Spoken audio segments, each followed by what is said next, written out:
बिस्मिल्लाहिर्रहमानिर्रहीम। Students, second year के बच्चों का मैथ्स का पेपर होने जा रहा है इंशाल्लाह।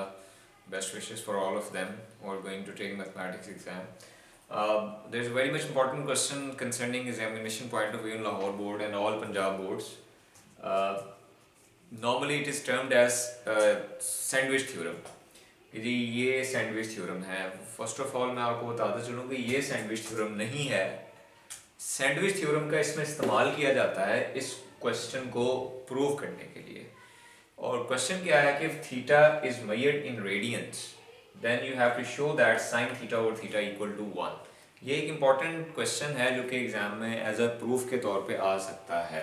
तो इसको हम देखते हैं कि प्रूफ कैसे करना है। और स्टार्ट करने से पहले वीडियो को लाइक करें, चैनल को सब्सक्राइब करें और उन बच्चों तक पहुंचाएं जहां पे जिनकी कोई प्रिपरेशन नहीं है, तो एटलीस्ट ये क्वेश्चन आने का चांस हो सकता है ताकि उनकी प्रिपरेशन हो जाए। तो आगाज़ करते हैं। साइन थीटा और थीटा इक्वल टू 1, इसको प्रूव करने के लिए first of all we consider we have a unit circle. हमारे पास एक यूनिट सर्कल है एंड यूनिट सर्कल एक ऐसा सर्कल होता है जिसका जो रेडियस है वो 1 यूनिट है। When I say 1 unit, it can be 1 metre 1 centimetre कुछ भी हो सकता है, यानी कि इसका जो रेडियस है वो 1 यूनिट है। Okay, suppose that O is a center and OA is its radius and there is a second line. If I join B to as well, this is also a radius. So you can easily see this is a sector. This is a sector. तो ये आपके पास एक sector बन गया है। ओ A B आपके पास एक sector बन गया है। तो इस सेक्टर का जो एंगल है वो है थीटा रेडियन, जो कि सर्कल के सेंटर पे सबटेंड हो रहा है। ओके, ओ को मैंने बी के साथ ज्वाइन कर दिया, ए को बी के साथ ज्वाइन किया और आपके पास ओ ए बी एक सेक्टर बन गया। अच्छा, यहाँ पे आपने एक टेंजेंट ड्रॉ करना है। What I did, I simply draw a tangent. And what is tangent? Tangent in the simple line, the line which touches the circle at single point. Okay, जब आपने टेंजेंट ड्रॉ किया तो आपने इस line को extend करना और इसको आपने टेंजेंट के साथ, टेंजेंट और ये लाइन आपस में एक दूसरे को पॉइंट सी पर कट करेंगे। Okay, and one thing more, आपने बी को ए के साथ स्ट्रेट लाइन के जरिए मिला देना है। तो मैं इस सारी एक्टिविटी को एक बार दोबारा रिपीट करता हूं ताकि आपको क्लियर हो सके कि हमने किया क्या और हमने करना क्या है।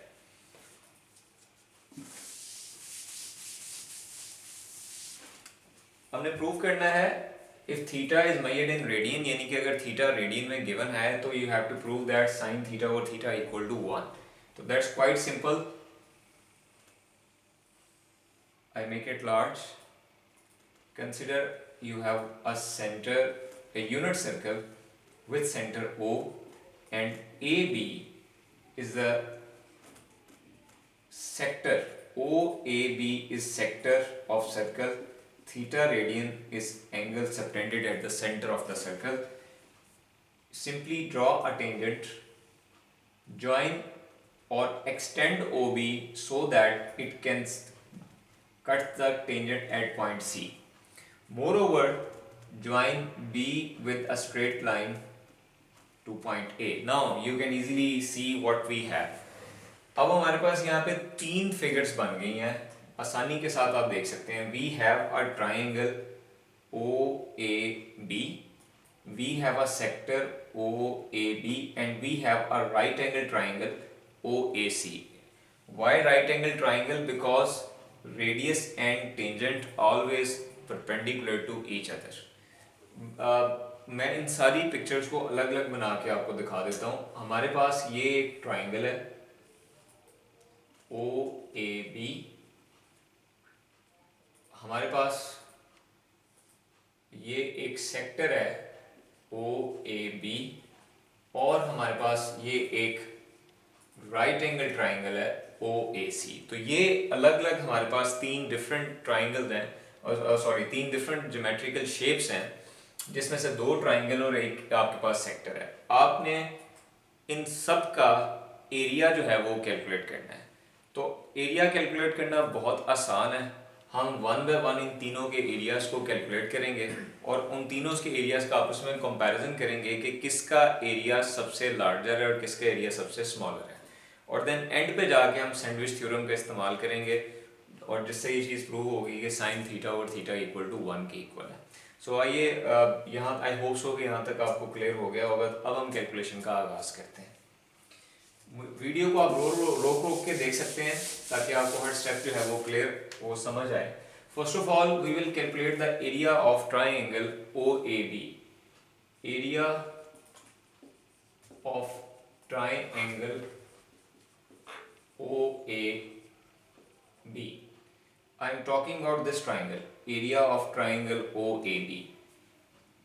देखें, area of triangle OAB basic formula 1/2 base into height. Area of triangle का basic formula base into height होता है। अच्छा, अब यहां पे देखें, ये आपके पास ट्राइंगल है, this is actually the triangle.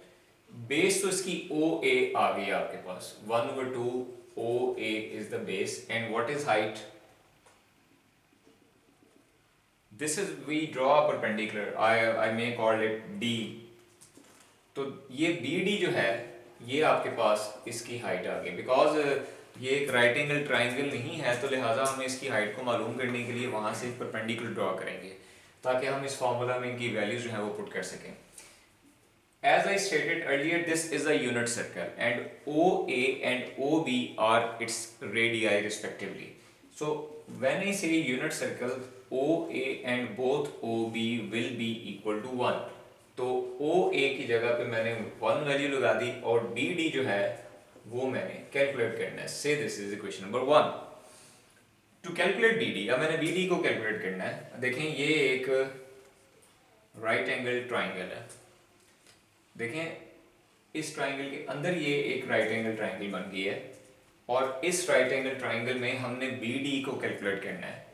In triangle O D B sine theta perpendicular B D over hypotenuse O D sine theta B D हमने कैलकुलेट करना है और OD अगेन क्या है, perpendicular over hypotenuse, sorry OB, and OB जो है वो किसकी इक्वल है, अगेन क्योंकि OB रेडियस है वो 1 के इक्वल है। तो BD आपके पास इक्वल आ गया साइन ऑफ थीटा के। अगेन मैं बताता चलूं कि हमने एरिया ऑफ ट्राइंगल मालूम किया, इसको मैं A1 कह देता हूं। एरिया ऑफ ट्राइंगल मैंने मालूम किया OAB ट्राइंगल का, तो जो कि इक्वल होता है 1/2 base into height. Base OA आ गया जो कि 1 की इक्वल है और BD हाइट है। इसको कैलकुलेट करने के लिए मैंने परपेंडिकुलर ड्रॉ किया और मैंने इस ट्राइंगल के अंदर साइन ऑफ थीटा का इस्तेमाल किया जो कि इक्वल है perpendicular over base. Sine equal होता है perpendicular over hypotenuse. Perpendicular BD आ गया और हाइपोटेन्यूज OB आ गया। OB अगेन क्योंकि रेडियस है इसकी जगह 1 आ गया तो BD आ गया साइन ऑफ थीटा के। तो इसको इक्वेशन नंबर 1 में जाके पुट कर दें, इक्वेशन नंबर 1 में पुट कर दें तो A1 आपके पास आ जाएगा 1/2 sine of theta.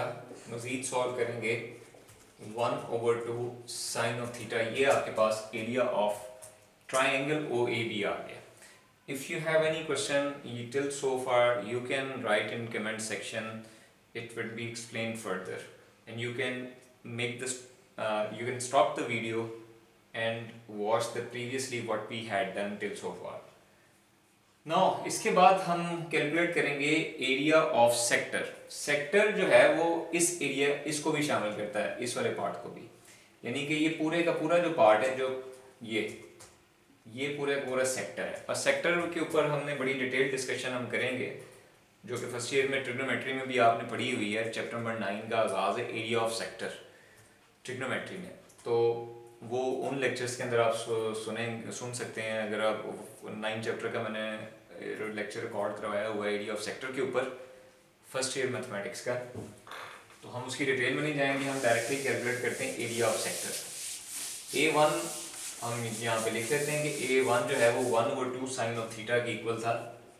A1 1/2 sine of theta, ये हमने कैलकुलेट कर लिया area of triangle. Now area of sector OAB, OAB और सेक्टर का एरिया होता है 1/2 r स्क्वायर थीटा। ये direct formula, this is direct formula area of sector. And again r जो है which is equal to 1/2 1 and theta 1 square 1/2 theta, and I say this is A2. That's quite simple. Area of sector is equal to 1/2 r square theta, and simply you need to put the value of radius, which is equal to 1, solve it, and A2 is equal to 1/2 into theta. This is area of sector. I am represented at A2. Now we calculate the area of right angle triangle, which is the largest in the area. Area of right angle triangle OAC. Same formula, 1/2 base into height.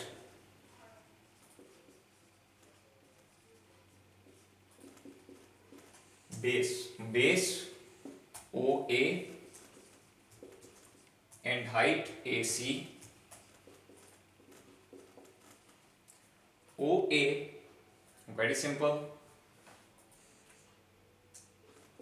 1, and AC we have to calculate, and I say this is equation number 2. We have already stated equation number 1 in while calculating area of triangle OAB. To find AC,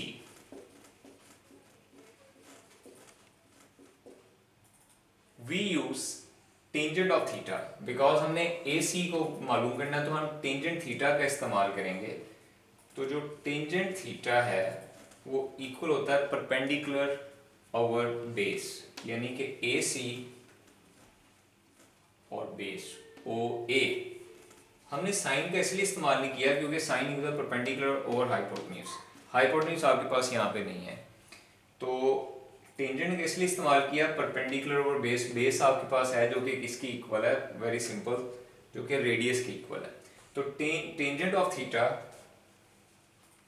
इसको मैं arrays करता हूँ, A2 भी आप यहाँ पे लिख लें, A2 जो है वो 1/2 थीटा आ गया।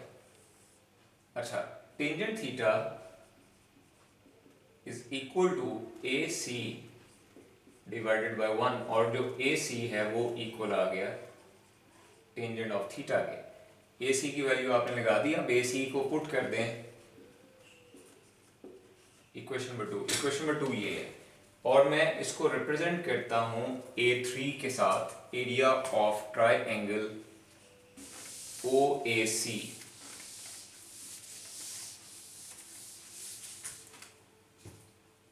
So A3 is equal to 1/2 1 into tangent theta, 1/2 tangent theta. Now अब हम देखें, हमने तीनों एरियाज को कैलकुलेट कर लिए। Now we will have a comparison of all these three areas.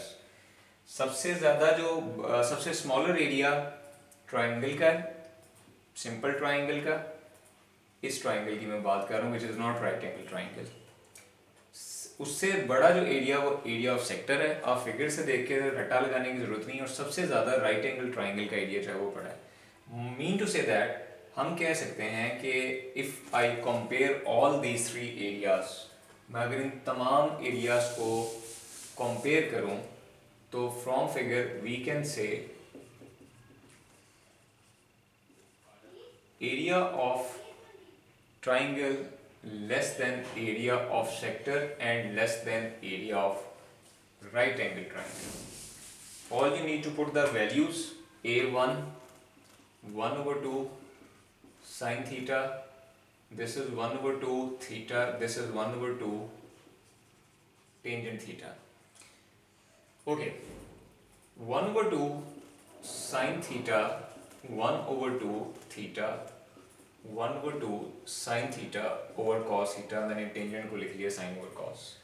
अच्छा, अब एक चीज़ जो आपने देखनी है कि प्रूफ आपने करना है साइन थीटा और theta equal to 1। This way cos को मैंने साइन और कॉस में स्प्लिट कर दिया ताकि प्रूफ के अंदर टेंजेंट कॉस का कोई लेना देना नहीं है। राइट आफ्टर दैट इस सारे को मल्टीप्लाई करते हैं 2 ओवर साइन थीटा के साथ।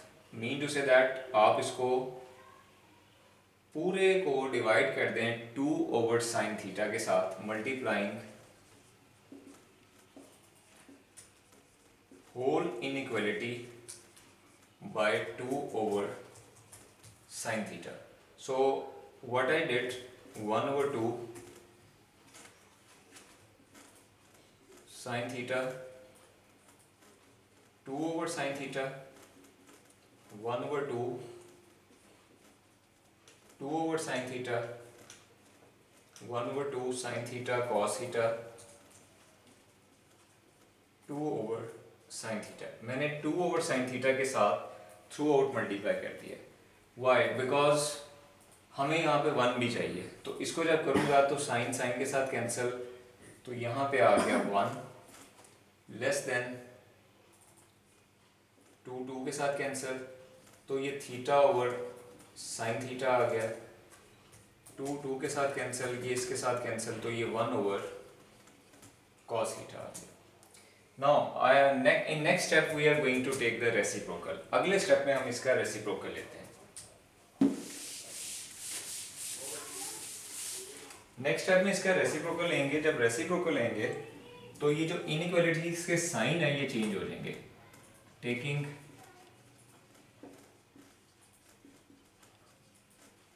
Reciprocal 1 greater than sine theta over theta greater than cos theta, 1 over cos theta is equal to cos theta over 1. Okay, after that हम लिमिट अप्लाई करेंगे, taking limit through out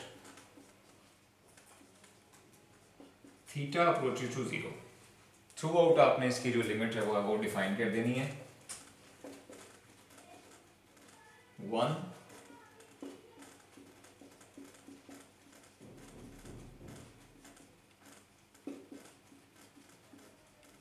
know apply the limit. Constant है, limit इस पर apply नहीं होगी, 1 as it is आ जाएगा। Limit sign theta और theta required, ये हमें चाहिए जो कि हमने प्रूव करना है, एंड कॉस थीटा की जगह पे 0 लगा दें। कॉस 0 यू नो वेल कि कॉस 0 जो है वो 1 के इक्वल होता है। इस सारे को यहाँ से रेस करते हैं। मैं अगेन बता रहा हूँ कि आप इसको रिवाइंड कर करके देख सकते हैं ताकि हर स्टेप की आपको क्लियर हो। 1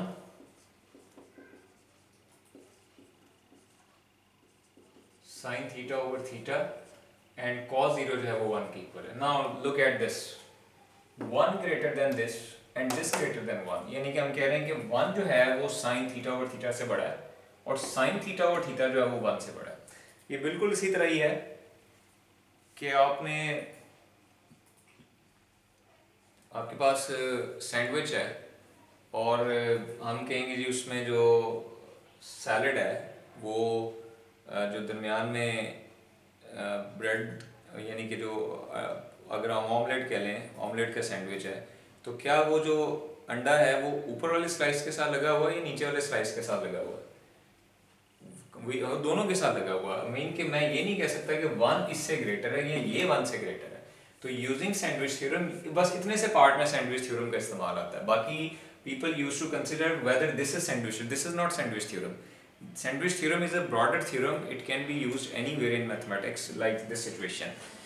If once whenever you have situation, if something limit is equal to greater than this and that one actually greater to some other number, then we say they are actually equal to that limit. This implies that limit sin theta over theta ना 1 इससे बड़ा ना ये 1 से बड़ा, बल्कि ये किसकी इक्वल है? 1 की इक्वल है। And one thing more, while using this formula, keep remember theta must be in radian. If theta is not in radian, if there is a exercise 1.3 question number 3 का second part है, उसमें एक ये है, ठीक है जी, evaluate this। पहले आपने इसको कन्वर्ट करना है। ये बड़ा अहम सवाल है, इसको नोट कर लीजिएगा, इसको जरूर कीजिएगा। आपने इसको पहले कन्वर्ट करना है इस फॉर्मूले को अप्लाई करने से पहले। डिग्री में है, इसको पहले रेडियन में कन्वर्ट करना है, उसके बाद इसको इवेल्युएट करना है। So thank you very much. Video को लाइक कीजिए, सब्सक्राइब कीजिएगा। अल्लाह हाफिज़।